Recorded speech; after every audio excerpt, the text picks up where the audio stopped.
Diabetic patient ako, 4 years na. Nag-i-insulin ako, marami akong gamot. The doctor said to me na meron po akong endometriosis, ovary cyst po ang tawag nila doon. Tapos nakakaranas po ako ng severe dysmenorrhea, which is 5 days po ako na bedridden kung meron po akong menstruation. 2014, nalaman ko na meron akong PCOS kasi irregular yung menses ko, pero hindi ako mataba. Both ovaries ko bali yung may cyst. Mga nakailang transvaginal ultrasound din ako, tapos hindi siya nawawala yung mga cyst.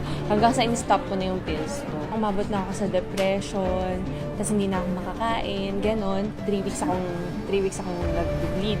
Yung bleeding ko, hindi lang siya spotting, as in talagang buhos talaga yung buhok. So medyo natatakot na rin sila mama kasi nahihilo na ako, namumula na ako. Tapos nung pagkarating ko kay Doc Ron, siya na rin, sa kanya ko rin nalaman na meron akong hyperthyroidism. So yung PCOS ko, nag-lead din siya sa hyperthyroidism, pati sa anemia. Nararamdaman ko sumasakit yung dibdib ko. Yung finding ng doktor doon, sa puso talaga. Sabi na dapat magpa-angiogram na. Yung findings ng mga doktor doon, may 3 maradong ugat. Bypass operation ang kanilang advice. Before, nagkaroon kasi ako ng isang matinding sakit. Ang tawag dito is lupus. Na-diagnose ako last 2012. Yung mukha ko talaga noon, pulang-pula yung mukha ko, puno-puno ako ng nana. Bawal na ako sa pagkain, pwede ko na lang kainin kanin at saka gulay. Dami ko na rin tinitake na medicine na hindi naman nakatulong sa paggaling ko. Dinadialysis ako 45 session. 3 times a week ako dinadialysis. Hanggang sa ngayon, ito, marka dito. 2 karayong lagi nakasaksak dyan sa loob ng 1 linggo, 3 beses. Isipin mo, lahat na ng klaseng gamot na inom ko na. Natapos ko na yung 45 session na yun. Ako po ay nagme-maintenance. Ang gamot ko po sa isang araw ay merong 7 klase. Ako po ay high blood.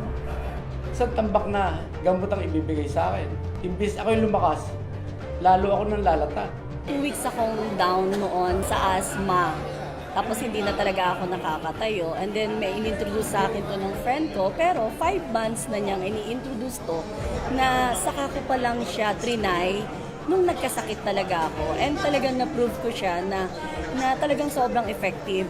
Ang ginawa ko, nung sa isang sachet na trinay ko, after 30 minutes talagang tumayo ako. Na-admit ako sa hospital. Nirush ako sa emergency room and then akala nila suspected na karoon ako ng heart attack. Hindi pa yon. For blood transfusion ako kasi bumagsak hemoglobin ko eh. And talagang doon ko na-prove na walang blood transfusion na nangyari. Umokay ako.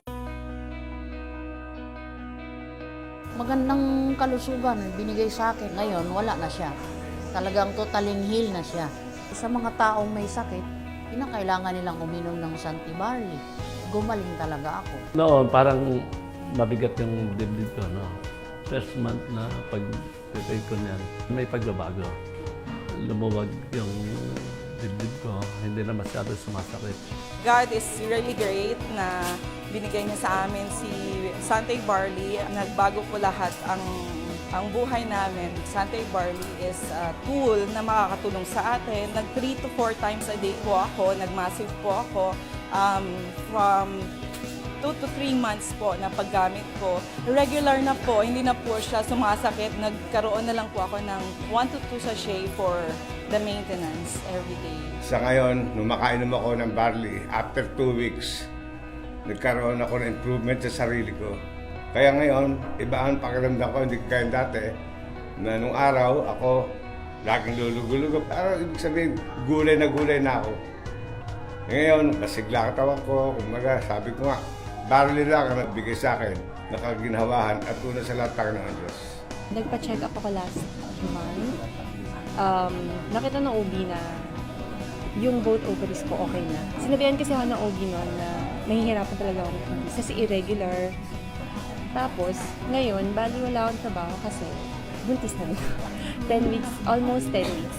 Gift na rin siya ni God. So, dahil na rin siya sa bar. Kaya, yun, edi very happy kami, pati yung mama ko. Pagkatay ko, ilang araw, 2 o 3 araw, may nagbabago sa akin. May ganun. Tapos, ng mga 2 weeks, talagang malaki na yung nawawala. Nawala na yung mga sakit ng tuhod ko. yung mga pangingirot sa bako, diet din po ako, tsaka physically ko naman ako, nag-exercise ako, jogging, at sa kain mo ng barley, tuloy-tuloy po na ako. Sa awa naman, sa tulong ng Panginoon, kukunti na lang halos yung nararamdaman ko. Actually, wala nag-introduce sa akin ng Santay. Nakita ko, nagpapaliwanag si Kuya Kim. Then nasabi ko parang maganda yung produkto. Sabi ko baka pwede sa akin yan, itatry ko. Unang-una, nung nag-take ako ng Santay Barley, Santay Pure Barley, nakita ko yung good improvement sa akin. Yung pamumulat pag-iinit ko, nawala. Then, after 3 months, dineclare ni Dokro na fully healed na talaga.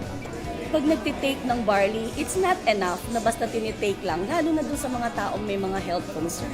Una kasi, kung yung barley kasi talaga makakatulong talaga siya sa kahit anong diseases. Kasi ang bilis ng progress ko. Nakakapag-drive na po ako kahit meron akong menstruation. At the same time, nagagawa ko po yung regular na gawain sa bahay. At the same time, meron po akong time sa family ko. Thank you, Santay Barley.